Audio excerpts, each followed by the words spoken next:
Muhammadu Rasulullah da Ali da Fatima da Hassan da Hussein. Allah kasance tare da mu a wannan zama da tabbatar da duka alkhairin da ke ciki gaban mu damar fa'idantuwa da abin da za a karanta da mu ya zama to canji a rayuwar zuwa ga abin da ka so kuma kai da shi.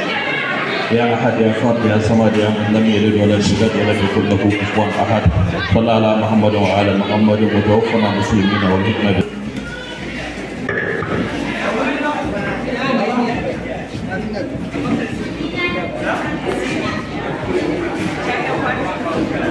أعوذ بالله من الشيطان الرجيم.